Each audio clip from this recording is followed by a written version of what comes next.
Prabhaya Namaha. Today, my 99th episode, titled Theory of Rebirth, means Punarjanma.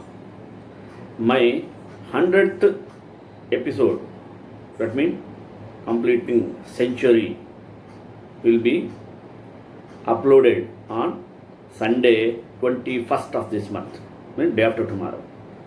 So, all of you follow it, encourage me by subscribing your dear and near friends and relatives for the purpose of forthcoming generation. Let us start today's theory of rebirth. Start with prayer. Vyasaya Vishnurupaya Vyasarupaya Vishnave Namo Vai Brahmanidaye Vasisthaya Namo Namaha Jnananandamaya Devam Nirmalaspatikakritim Adharam Sarvavidyanam Hayagrivam The evolution spoken of the rebirth is carried on by the jiva, passing from body to body. The body is improving as his powers unfold. This is called rebirth, reincarnation, or transmigration. The word rebirth means literally taking fresh again or flesh again, coming again into the physical body. The word transmigration means passing from one to another place with new body. Either word can be used equally well. The jiva we have seen is a portion of Brahman, a portion of myself, a jiva. Says Sri Krishna, he contains the powers of Brahman is Brahman, Tattvamasi. You are that. The Sriti teaches, means Sriti means Vedas. But yet there is a difference in space and time, as a seed is different from the tree. The true produces, that means true production of the rebirth is described in Vedas. Here, the tree produces a seed, giving its own nature. It drops the seed on the ground and the seed slowly grows, putting out its hidden powers until it became a tree like its parent. It became nothing else because its nature is the same as that of the parent. And so, with the jiva, like a seed, he is dropped into a matter by Ishvara. He slowly grows, putting out his hidden powers until he becomes Ishvara. He can become nothing else because his nature is the same as if he is a parent Ishvara. The most fundamental information about rebirth is found in Bhagavad Gita. In chapter 2, means Sankhya Yoga, Krishna explains a rational, simple and clearly understandable way how the soul travels from body to body. This fact is not a question of belief, but it is relatively easy to understand and to accept with logical conclusions. The prerequisite for his understanding of rebirth is that one understands the difference between the body and the soul. Avinashitu tadvidi ena sarvamidam tatam vinasham avyayachasya nakaschit kartumarhati. Know that the since the spirit which pervades the universe is imperishable and immutable, means no one can affect his destruction. This sloka more clearly explains the real nature of the social which is spread all over the body. Anyone can understand what is spread all over the body. It is consciousness. Everyone is conscious of the pains and pleasures of the body in part or as a whole. This spreading of consciousness is limited within one's own body. The pains and pleasures of one body are unknown to another. Therefore, each and everybody is embodiment of an individual soul, and the symptom of the soul's presence is perceived as an individual consciousness. Similarly, the fragmental parts of the Supreme Lord, called by the name Prabha, are superior energy.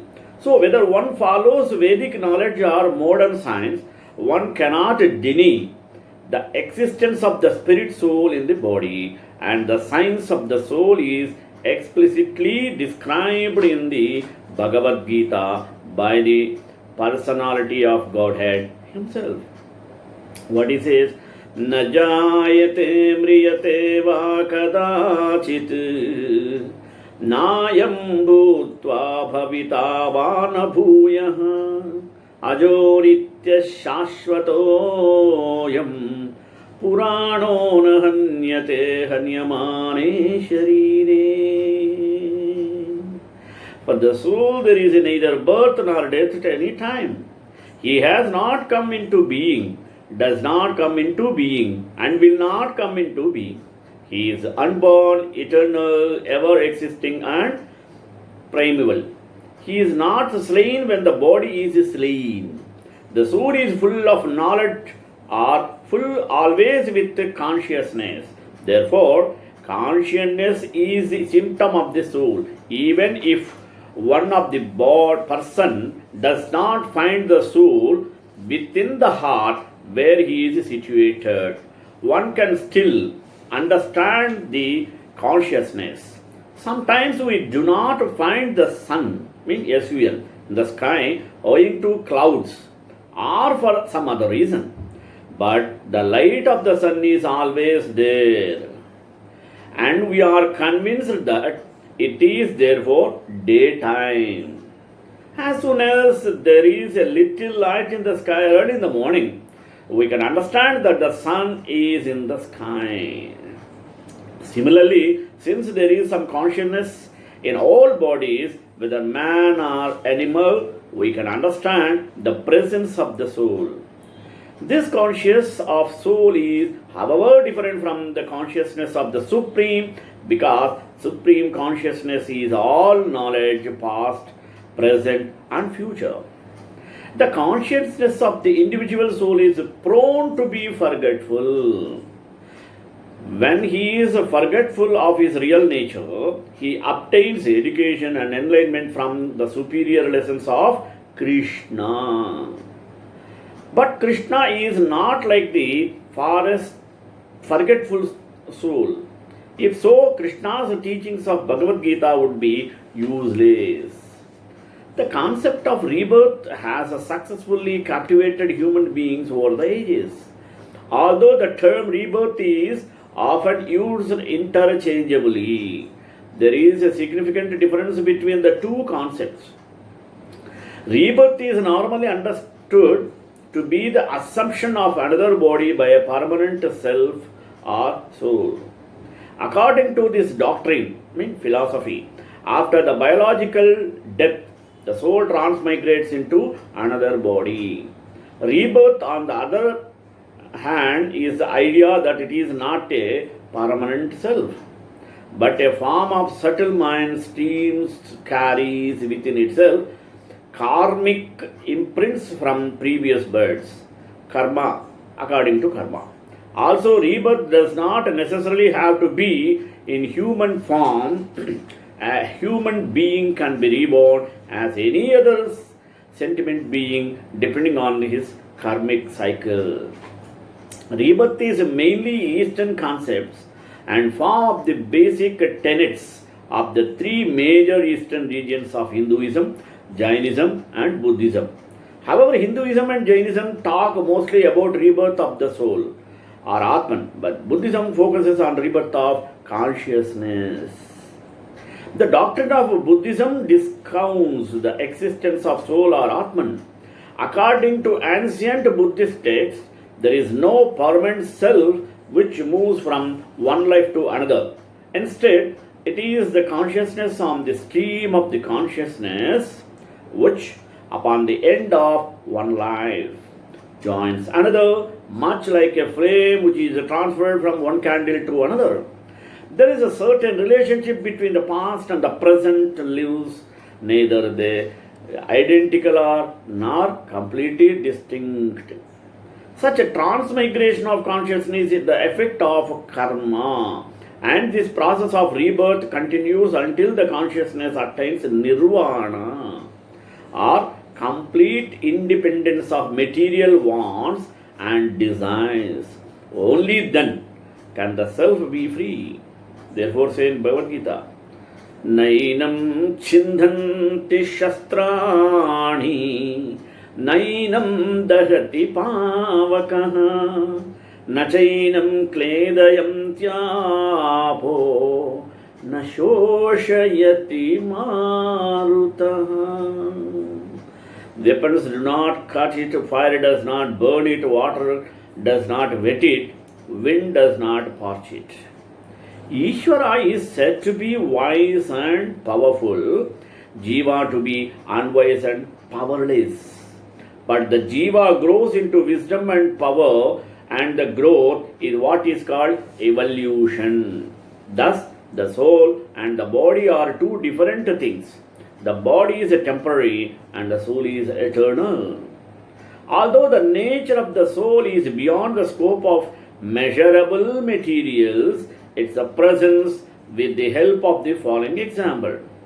Kshetra kshetragnyayoreva antaram jnana chakshusha bhuta prakriti moksham cha ye viduryanti te param.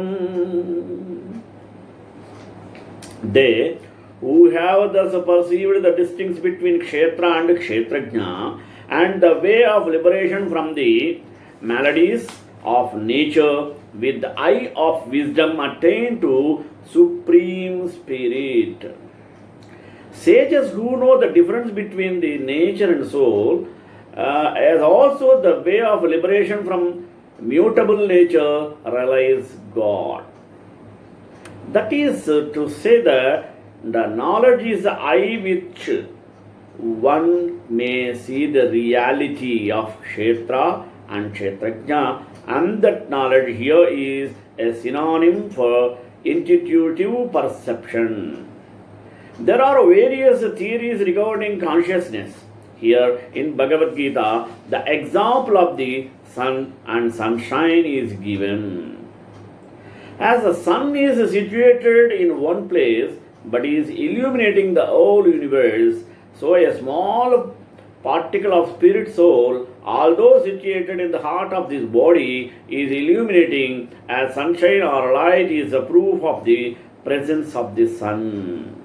When the soul is present in the body, there is consciousness all over the body. As soon as the soul has passed from the body, there won't be any consciousness. That's the difference between supreme consciousness and individual consciousness. Although rebirth constantly takes place because the soul is changing its various bodies, in the West, the term rebirth is mainly referred to as the final change of the soul into a new body. Dehinosmin yatha dehe kaumaram yavanam jara tada dehamtara praptihi dhirastatra namuhyati. Since the embodied spirit passes through infancy, youth, and old age in the body and then transmigrates into the mother body, men with the steadfast mind do not grieve over his passing away. That's why I say, Bhagavad Gita, Vasamsi jirnani yata vihaya Navani grinhani naroparani Tata sharirani vihaya jirnan Nyanyani samyati navani dehi. As a person puts on new garments, giving up the old ones, The soul is similarly accepts new material bodies, giving up the old and the useless ones. At the time of death, the spirit soul leaves the gross body together with the subtle body and is born again into the womb of a female body according to the law of karma, either immediately or after some time. One's next birth is determined by one's consciousness at the time of death. That's why I say Gita, Yam Yam Vapi Smaran Bhavam Tyajatyante Kalebaram Tam Tam Me Vaiti Kaunteya Sadata Bhava Bhavita. Whatever state of being one remembers when he quits his body. O son of Kunti, that state he will attain without fail. Because everything we do or think in our present life leaves on impression in the mind, and the summary of these inspirations or impressions influences our consciousness at the time of death. It is important to understand that one may have to accept any type of body after leaving one's human body. If one's human existence is without the cultivation of spiritual knowledge, one has to enter lower form of life. So, how does the purify his consciousness so that one can have a better life next time or avoid rebirth altogether? Lord Krishna gives us the answer. Antakale cha mameva smaran muktva kalebaram yaha prayati samadbhavam yati nastyatra samshayaha. And whoever at the time of death quits his body, remembering me alone, at once attains my nature. Of this there is no doubt. The only way we will remember Krishna at the time of death is to remember him during our life. The best way to remember him is to chant his holy names, the Hare Krishna Mahamantra. It's a yajna for this Kali Yuga. Kalau Sankirtanat Mukti. Okay, what does science say about rebirth? This is a question. Answer. In our present world, driven with science and rationality, the opinion is divided about the existence of a phenomenon of rebirth. However, scientists have routinely been presented with evidence to at least partially support the notion of rebirth. Rebirth serves as the only conceivable explanation of our children as young as 3 years of age. Having detailed knowledge of their past lives, where they stayed, what they did, even how they died, other evidence of rebirth includes ability to speak in a language which a person has never learned and existence of matching scars and birthmarks. What represents a proof of rebirth? In science, generally, to refute a theory, you only need one refuting piece of evidence. At least that's a standard used when refuting theories. In other words, science cannot unequivocally state there is no rebirth as long as there is no one instance of rebirth. The mystery of rebirth. One of the mysterious puzzling human mind since the origin of mankind is the concept of rebirth, which literally means it to take a flesh again. As a cultivation evolved, beliefs got discriminated and dissemination into various religions. The major division manifested was East and the West. The Eastern religions, being more philosophical and less analytical, have accepted rebirth. However, the different Eastern religions like Hinduism, Jainism and Buddhism have differed in their faith in rebirth. Further, the Islam as well as the most dominant religion of the world, Christianity, having its origin in the West, have largely denied rebirth, though some subsects still have interest in it.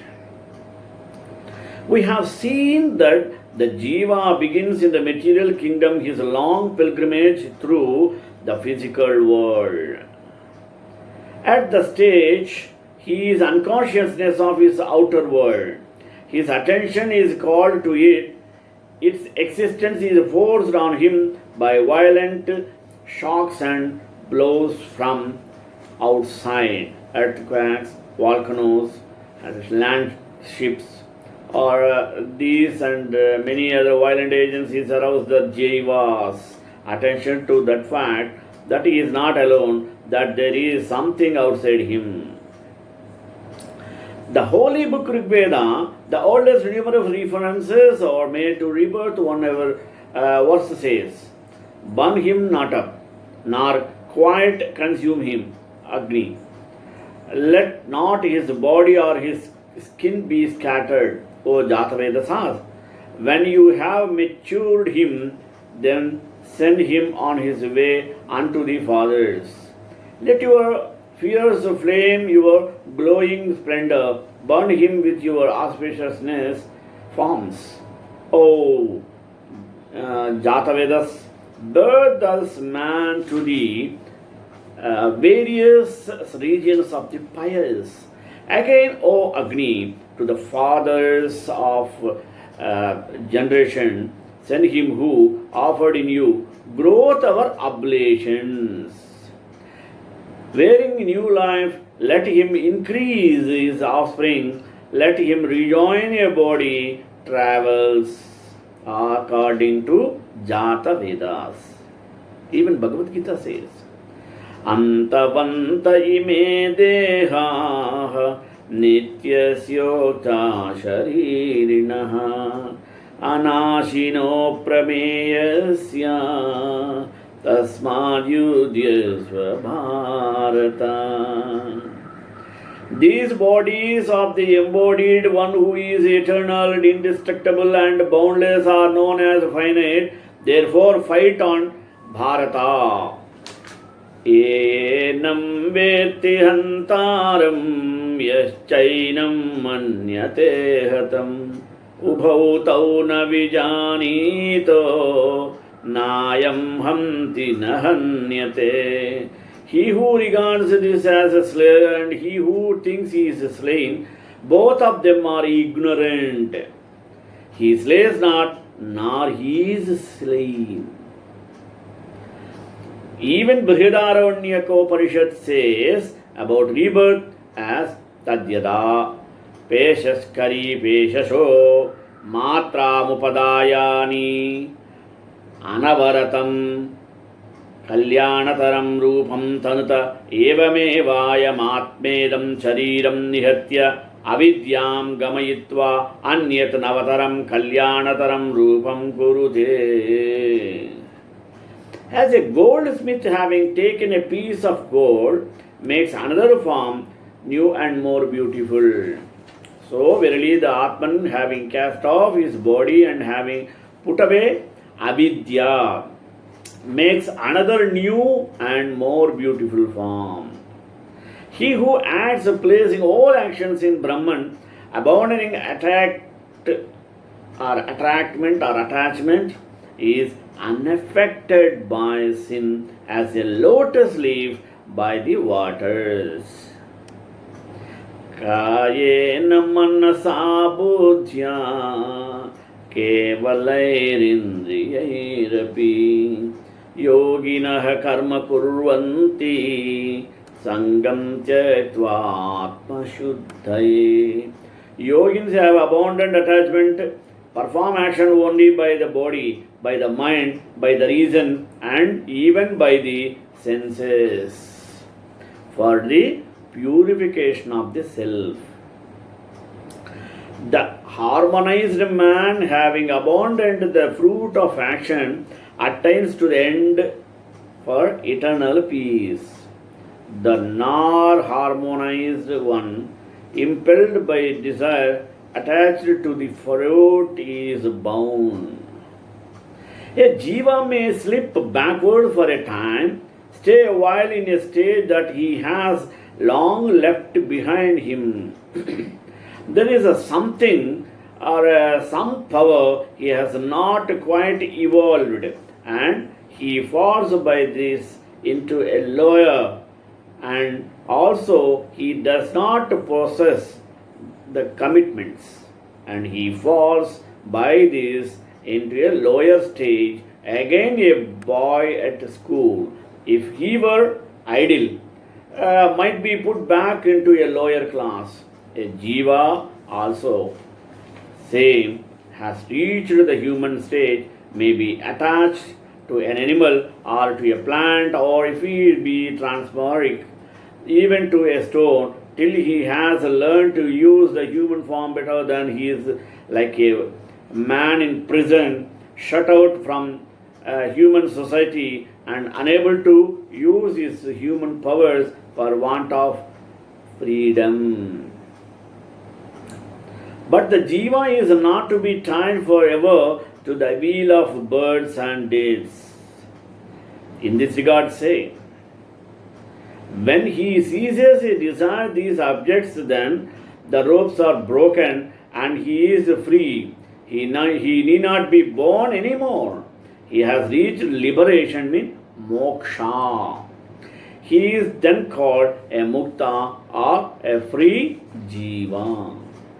Kama krodha viyuktanam yatinam yatachetasam abhito brahma nirvanam vartate viditatmanam. The nirvana of Brahman lies near to those who know themselves, who are disjoined from the desire and passion, subdued ascetics, saints of controlled mind. Hinduism says that our unfulfilled desires are primarily responsible for our rebirth.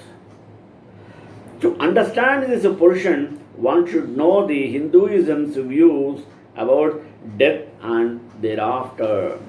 Thus, today I concluded the rebirth, and we are going to meet again day after tomorrow.